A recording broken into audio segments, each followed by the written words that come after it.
The year is 2299. The Commonwealth just defeated the Gunners in the Second Gunner War. President Gallows' approval rating skyrocketed, and by the elections of 2301 he easily secured the presidency once again. Things were finally looking up for the Commonwealth and people were hopeful of the future. However, not all shared this sentiment. President Gallows, while popular, was also quite the controversial figure within the Commonwealth. His anti-synth and anti-mutant rhetoric made him lots of enemies, the most powerful of which consisted of the railroad and John Hancock, mayor of Goodneighbor. Tensions were high between the two sides, and would finally reach their boiling point in 2302. Gallows had just announced the deployment of Commonwealth forces to Far Harbor after tensions between the synths, children of Adam, and harbormen had once again devolved into open hostility.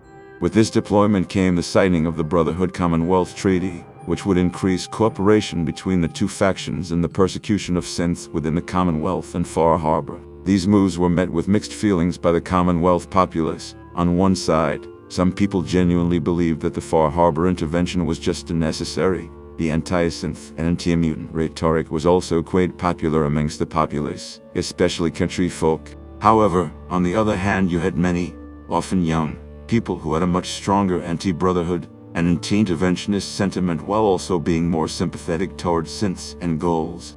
People began to take to the streets to protest against the actions of the Gallows administration, and soon these protests turned into all-out riots. The start of these riots could often be traced back to the railroad. They supplied rioters with weapons, and even attempted to start riots themselves by sending agents to force clashes between protesters and settlement guards. The face of these protests, however, were not the railroad, but rather the Synth Liberation Party. The Synth Liberation Party was a pro-synth, anti-brotherhood, and anti-interventionist political party. Prior to the protests they were relatively small and unknown, but once the protests started, they became Gallows' biggest and most outspoken critics, leading to a huge increase in supporters. The Synth Liberation Party was often regarded as the unofficial political branch of the railroad. They often parodied railroad talking points and were aligned with them on virtually every issue. Despite this, they denied any ties to the railroad, all while secretly receiving funding from the organization. This, however, did not go unnoticed by the Gallows administration. Gallows ordered for any political organizations with connections to the railroad be immediately disbanded and for all of their officials to step down. The Synth Liberation Party was no exception, and they were forcefully disbanded, with all their members being barred from politics. This only served to increase tensions, however, as more protests would break out throughout the Commonwealth. In response, Gallows decided to dispatch the army to help settlement guards quell the unrest. This move was heavily criticized, even by members of Gallows' own cabinet, who regarded the move as tyrannical. However, the worst was yet to come. On April 12, 2302, members of the Commonwealth Army were dispatched to Bunker Hill after rioters managed to seize control of the settlement. The moment the soldiers arrived, they were met with a barrage of Molotov cocktails and large objects, such as rocks and bricks.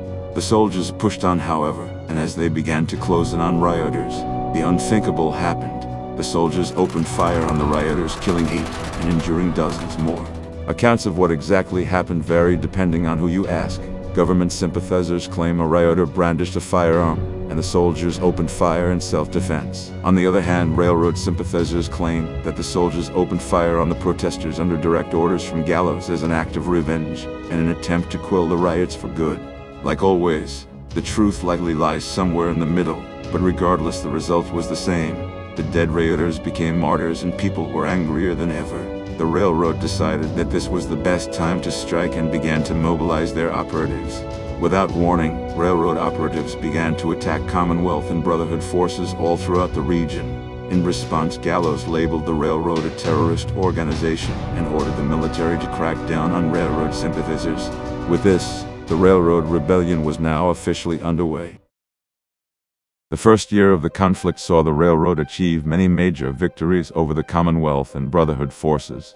The railroad knew that they could not defeat the Commonwealth, let alone the Brotherhood, in a conventional war, so instead they opted to fight a war of attrition. The goal was simple: hold out long enough for the Commonwealth to decide enough is enough, and force them to the negotiating table.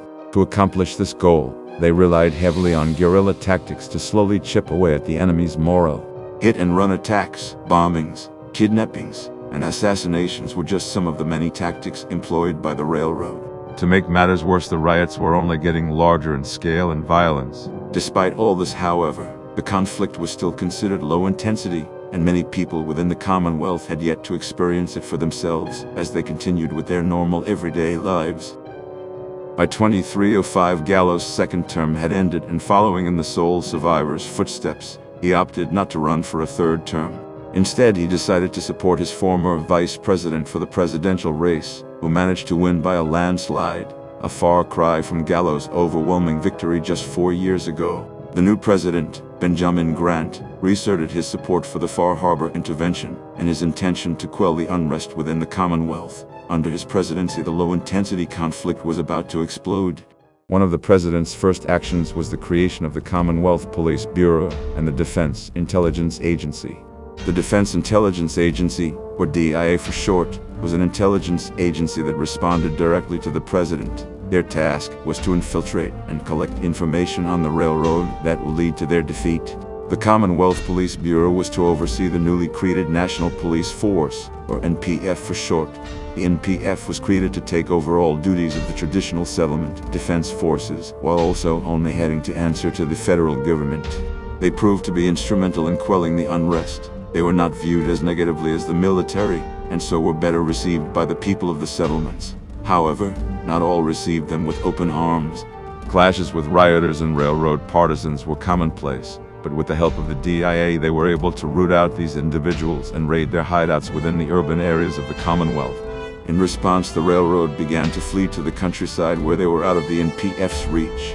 This meant that the Commonwealth and Brotherhood forces would have to hunt them down, but this was easier said than done. The Commonwealth deployed the Minutemen all over the Commonwealth countryside to monitor the region for any sign of railroad movements. The Brotherhood also deployed vertebrates to provide aerial recon. Despite all these resources, it would take time and effort to root out insurgents.